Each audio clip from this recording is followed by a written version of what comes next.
Halo pemirsa Polri TV, masih bersama saya Brigpol Intan Anansi, tentunya bersama narasumber kita yang sangat luar biasa, datang dari Korbrimop Polri.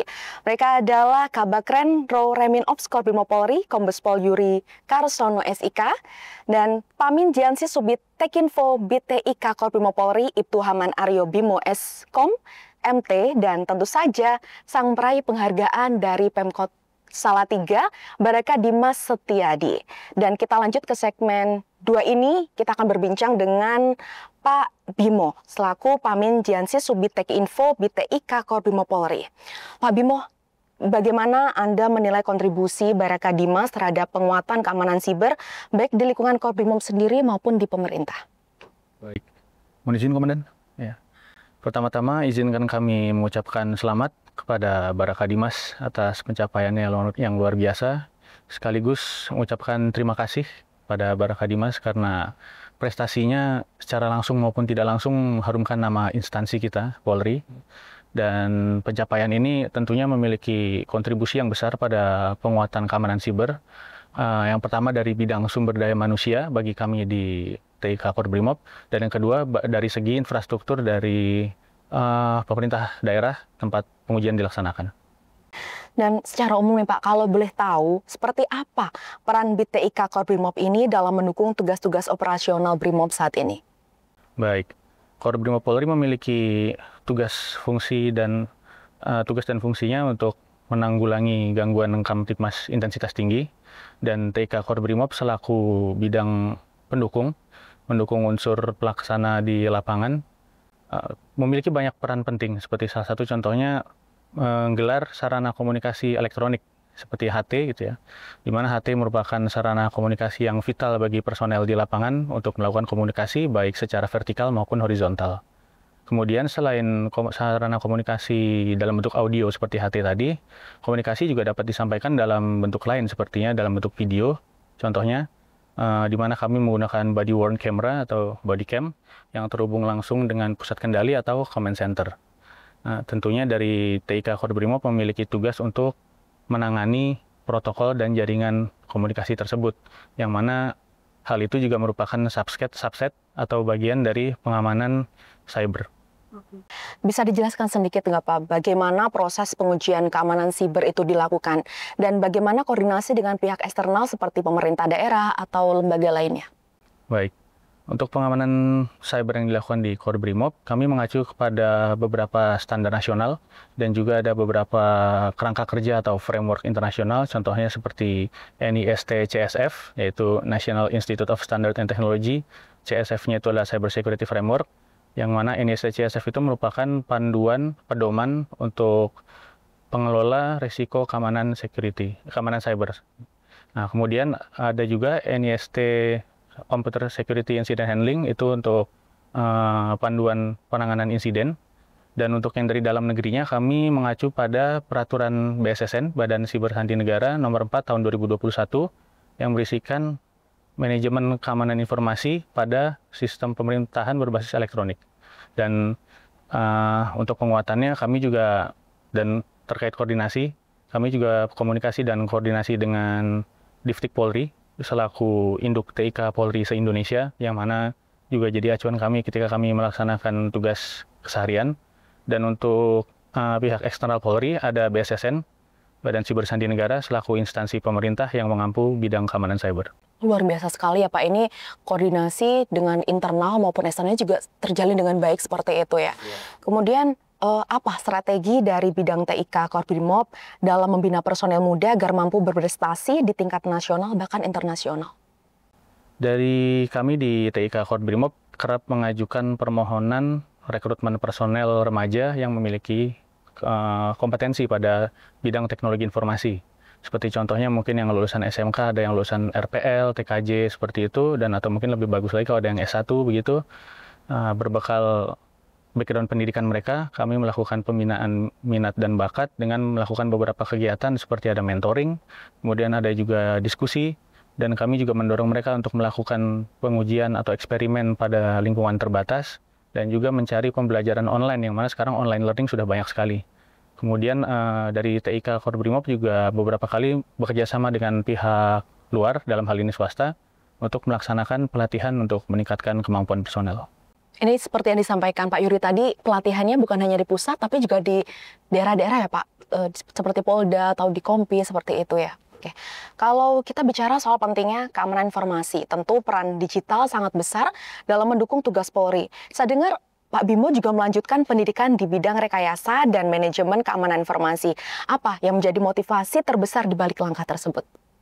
Baik, kita saat ini sudah hidup di era di mana informasi merupakan aset yang sangat penting yang harus dijaga secara serius. Informasi ini dapat berupa informasi pribadi maupun informasi milik mungkin kesatuan, organisasi, instansi, perusahaan, dan semacamnya yang bersifat konfidensial. Apabila ada kebocoran data, tentunya akan ada beberapa pihak yang dirugikan, yang menjadi korban ya. Dalam hal ini korban tidak terbatas, bisa jadi tidak hanya pada pihak yang mengalami kebocoran data tersebut, bisa juga bisa juga korban adalah pihak yang dieksploitasi menggunakan kebocoran data tersebut.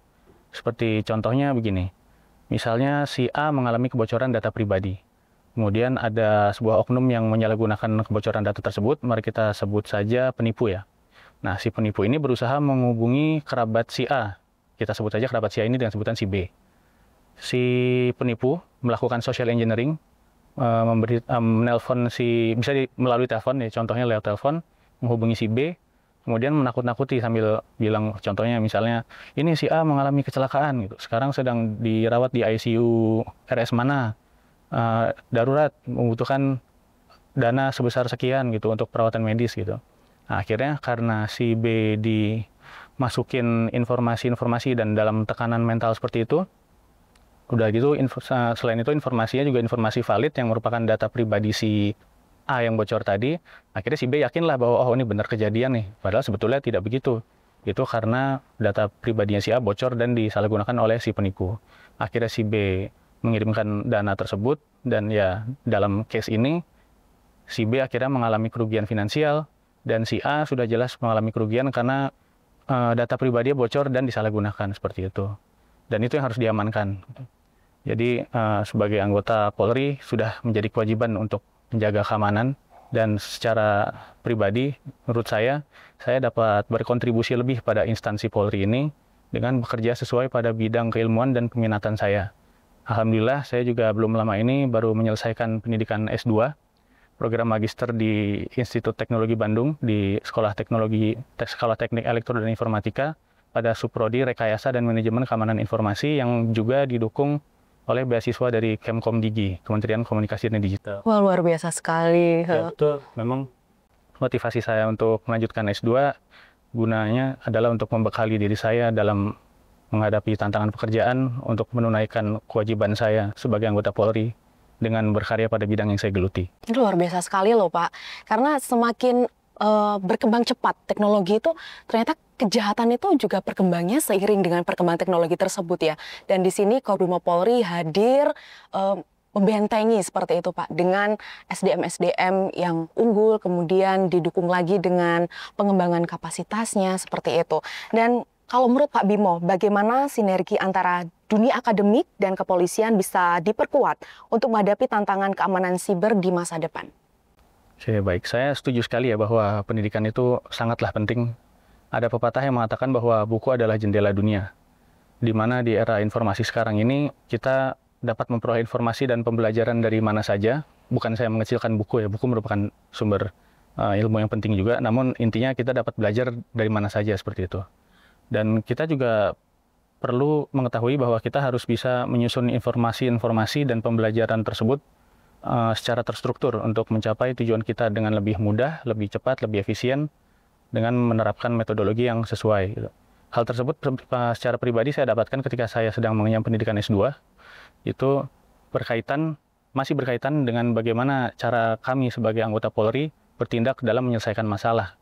Bagaimana metode-metode dan teknik-teknik yang sudah kita kuasai, kita susun dengan tepat sehingga mendapatkan metodologi atau pendekatan yang tepat, jadi kita dapat menyelesaikan permasalahan dengan baik. Maka dari itu saya juga setuju sekali bahwa sinergitas antara dunia pendidikan dan kepolisian itu harus ditingkatkan. Salah satunya contohnya caranya bisa dengan meningkatkan intensitas kerjasama antara perguruan tinggi dan kepolisian, yang mana sebetulnya hal itu sudah berjalan, cuman besar harapan saya bahwa itu dapat diprioritaskan lagi, seperti yang tadi sudah disampaikan Bapak Kabakren juga, karena mengingat pentingnya peningkatan kualitas dan kapabilitas sumber daya manusia, yang mana tentunya dampak positifnya tidak hanya terbatas bagi anggota Polri, tapi juga dapat memajukan negara kita. Karena ini sangat berpengaruh sekali ya Pak terhadap pendidikan yang diimban oleh anggota Polri sendiri dalam menangani tantangan-tantangan, khususnya masyarakat kita kan juga pasti semakin pintar ya Pak. Karena sekarang tuh kalau lulusan SMA itu biasa, lulusan S1 itu biasa, bahkan ada sampai S2, S3 seperti itu. Dan kayaknya masyarakat kita memang juga semakin pintar juga dengan perkembangan teknologi tadi. Dan terima kasih Pak Bimo, kita ke Mas Dimas lagi. Saya sempat mendengar bahwa Mas Dimas ini punya harapan agar Polri memiliki program tahunan seperti Capture the Flag atau CTF untuk menjaring talenta muda di bidang siber. Bisa dijelaskan lebih lanjut seperti apa konsep dan manfaat yang Mas Dimas bayangkan dalam program ini? Baik, jadi kami pribadi memiliki keinginan di mana Polri dapat menjadi penyelenggara untuk kegiatan ajang Capture the Flag atau CTF, di mana ajang tersebut mengasah bakat kemampuan di bidang cyber. Nah, kami ingin Polri menjadi salah satu yang merangkul generasi muda maupun mahasiswa di bidang IT yang memiliki keahlian tersebut. Kemudian dari kegiatan tersebut nantinya salah satunya mungkin dapat memberikan manfaat seperti beasiswa pendidikan. Kemudian pemenang tersebut dapat untuk dijadikan pekerja di bidang pemerintahan sesuai dengan keahlian. Kemudian harapannya dari itu semua, sumber daya yang ada di pemerintahan memang sesuai dengan bidang keahlian. Ini tentunya kembali dimanfaatkan untuk masyarakat atau pemuda-pemuda Indonesia yang berprestasi. Betul. Seperti itu ya Mas. Oke. Dan kita ke Pak Yuri, apa harapan Bapak terhadap generasi muda BRIMOB agar terus berprestasi dan membawa nama baik satuan termasuk di bidang teknologi dan inovasi digital? Oke. Di BRIMOB atau Polri pada umumnya kita mengenal ada pedoman kerja, Tribrata dan Catur Prastya. Kita harus balik dasarnya ke situ dulu. Jadi setelah kita disumpah dari menjadi anggota Polri kan, yang tugasnya mengabdi kepada nusa dan bangsa tadi. Dasarnya pedoman kerjanya itu. Nah, dengan mempunyai dasar itu, baru isiannya seperti apa. Nah, contoh tadi disampaikan, kebetulan rekan kami, adik-adik kami, ini bekerjanya di bidang teknologi informasi dan komunikasi, harus diisi. Ya. Jadi kalau sudah punya doktrin yang kuat, terkait dengan tadi yang mendasari dia bekerja sebagai polisi, tahu tugas dan fungsinya, isiannya jelas, kayaknya memang Polri akan mendapat satu bonus yang luar biasa, karena memang seperti itu zamannya. Kemudian di BRIMOB sendiri kita punya doktrin-doktrin. Contoh doktrin operasional, mungkin kalau teman-teman sering dengar, sekali melangkah pantang nyerah, sekali tampil harus berhasil. Itu doktrin operasional. Dilandasi lawi jiwa moto pengabdiannya, jiwa raga demi kemanusiaan. Nah, jadi ya mungkin tadilah dengan jumlah personil yang banyak di Kobrimob, dicontohkan sama Mas Dimas, mudah-mudahan banyak lagi nanti Mas Dimas berikutnya yang bisa mengukir prestasi. Karena menginspirasi ya Pak. Betul. Oke. Dan kita ke Pak Bimo, sejauh mana TIK Kobrimob berperan dalam membangun ketahanan siber nasional, terutama di institusi pemerintah? Oke, ketika kita berbicara tentang pengamanan siber yang bisa dikatakan mungkin ruang dan potensinya hampir tidak terbatas ya, kalau tidak terbatas itu. Kita harus bekerja sama, karena tidak mungkin satu instansi bisa bekerja sendirian untuk dalam hal ini gitu. Nah, pada instansi pemerintah yang sudah memiliki tupoksi dan kerangka kerja yang masing-masing, kami menempatkan diri pada ruang lingkup dan atau skop pekerjaan kami di Kobrimob, yang mana Kobrimob merupakan kesatuan yang bertugas untuk menanggulangi gangguan Kamtibmas intensitas tinggi, dan TIK Kobrimob selaku unsur pendukungnya yang dapat melakukan dukungan dari unsur pelaksana di lapangan, seperti contohnya tadi mengamankan jaringan dan protokol jaringan dan komunikasi yang seperti sudah kita bahas di segmen sebelumnya.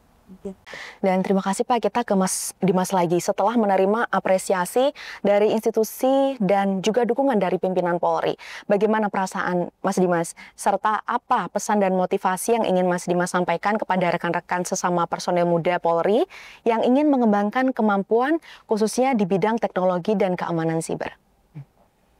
Untuk perasaan kami pribadi, alhamdulillah sangat senang. Kemudian lebih dari itu tentu kami ingin selalu belajar agar ke depan dapat memberikan manfaat jauh lebih banyak dari apa yang pernah kami dapatkan saat ini. Kemudian pesan untuk rekan-rekan muda Polri, terkhusus pesan itu untuk kami pribadi, mari kita selalu meningkatkan skill apapun, tidak hanya di bidang teknologi menurut kami, karena sebagai anggota Polri tentu skill yang kita miliki tentunya akan dapat bermanfaat untuk pelaksanaan tugas dan juga nantinya dapat digunakan untuk kebermanfaatan dari masyarakat, bangsa, dan negara. Oke. Nanti. Ini pertanyaan pamungkas nih Pak. Sebagai Kabakren Kabakren Ro Remin Ops Kobrimob Polri, apa pesan yang ingin Bapak sampaikan untuk pemirsa Polri TV? Silahkan. Tetap kritis masyarakat, berikan masukan kepada kami untuk berbuat lebih baik. Tetap dengan moto Brimob, sekali melangkah pantang menyerah, sekali tampil harus berhasil. Nah, itu menjadi satu panduan kita. Kemudian dari Pak Bimo, untuk pemirsa Polri TV mungkin ada pesan yang ingin disampaikan, silakan. Baik. Secara pribadi saya meyakini bahwa manusia itu harus terus belajar dan harus terus berkembang. Maka dari itu jangan puas dengan ilmu yang dimiliki, terus belajar, terus meningkatkan kemampuan. Karena apabila seseorang manusia sudah merasa puas dengan ilmu yang dimiliki, maka ia akan berhenti berkembang. Kemudian berkaitan dengan topik cyber security yang kita bicarakan barusan, imbauan saya kepada pemirsa Polri TV adalah mulailah belajar dan pahami tentang keamanan, kesadaran keamanan atau security awareness. Yang mana hal itu tidak melulu harus berupa hal teknis yang rumit, tapi bisa jadi hal yang simpel namun banyak besar dampaknya. Seperti contohnya menjaga password, di mana kita harus menggunakan password yang sulit, yang rumit, jangan menggunakan mungkin tanggal lahir, nama, karena itu mudah ditebak. Kemudian kita juga harus menjaga diri dari percobaan penipuan seperti yang tadi sudah digambarkan di segmen sebelumnya. Kita harus melakukan recheck dan cross-check dari pengalaman percobaan phishing seperti itu. Kemudian ya salah satu contohnya juga jangan menggunakan software bajakan karena itu bisa menjadi pintu masuk malware seperti itu. Dan sepertinya sebenarnya masih banyak lagi hal-hal simpel yang bisa kita lakukan untuk mengamankan diri kita dari kejahatan siber. Wah, luar biasa sekali Pak Bimo, terima kasih. Dan selanjutnya ke Mas Dimas, apa yang ingin Mas Dimas sampaikan untuk pemirsa Polri TV yang tadi sudah mendapatkan penghargaan dari Pemkot Kota Salatiga terkait keamanan siber? Silahkan. Baik, pesan kami untuk pemirsa Polri TV dimanapun berada, dalam konteks diskusi ini, menurut kami pribadi, cyber security adalah sebuah kolaborasi. Ketika kita menginginkan negara kita dalam tata kelola digital, kemudian pengamanan data dan ruang digital yang aman, tentu kita semua wajib untuk saling berkontribusi dalam mewujudkan hal tersebut. Maka dari itu, cyber security memang harus datang dari kesadaran dan kontribusi kita semua sebagai warga negara Indonesia. Oke, waduh luar biasa sekali loh Pak perbincangan kita hari ini tuh. Jadi ini pemirsa nih tahu gitu akhirnya kalau Brimob itu bukan hanya petugas di lapangan, tapi juga bertugas menjaga keamanan di ruang digital. Dan salah satunya sudah dibuktikan sendiri dengan Baraka Dimas yang mendapatkan penghargaan dari Pemkot Kota Salatiga.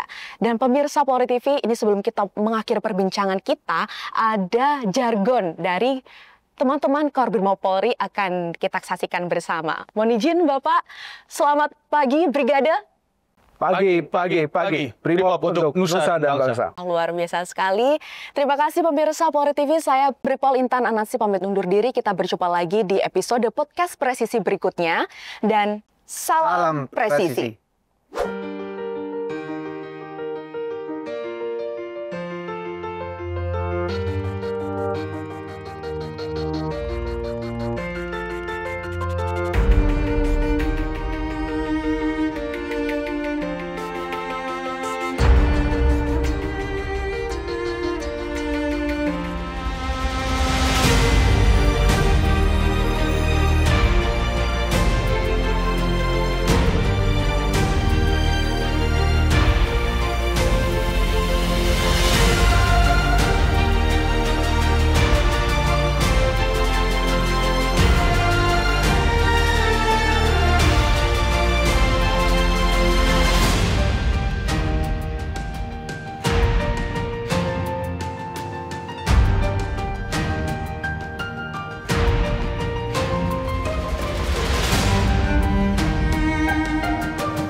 Selamat pagi.